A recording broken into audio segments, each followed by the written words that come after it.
এই প্রশ্নটা আমাদের কলেজের একজন প্রফেসর করেছেন। আমি একজন ছাত্র, ফার্স্ট ইয়ার কম্পিউটার সায়েন্স।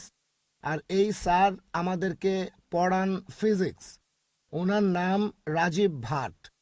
আমার কলেজ হলো এনজি আচার্য ডিকে মারাঠে কলেজ, চেম্বুর।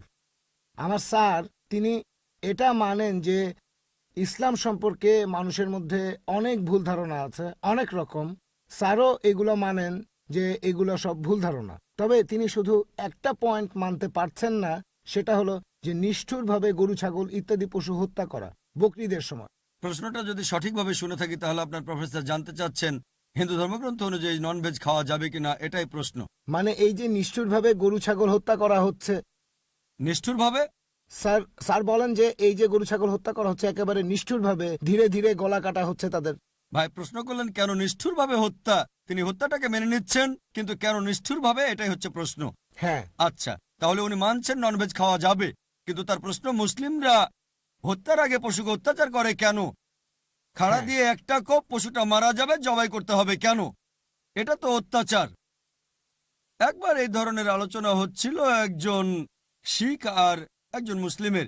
সেই শিখের প্রশ্নটাও একই, তোমরা মুসলিমরা খুব নিষ্ঠুর, দয়া মায়া নেই, তোমরা একটা পশুকে কি করে আস্তে আস্তে অত্যাচার করে মারো, আমরা শিখরা খাড়া দিয়ে কোপ দিয়ে পশুটা মরে যায়।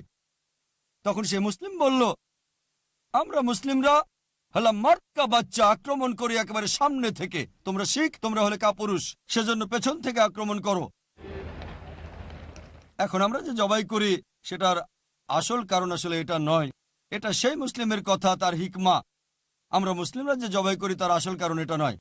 যখন জবাই করি আমরা ইসলামিক নিয়মে, যখন জবাই করি তখন কেটে ফেলি আমরা পশুটার গলা আর গলার শিরাগুলো এবং শ্বাসনালী, মেরুদণ্ডের ক্ষতি না করে। কারণ মেরুদণ্ডের কোনো ক্ষতি হলে পশুটার হার্ট অ্যাটাক করবে, হার্টে যাওয়া ধমনীগুলো ছিঁড়ে যাবে আর শরীরের রক্ত তখন জমাট বেঁধে যাবে।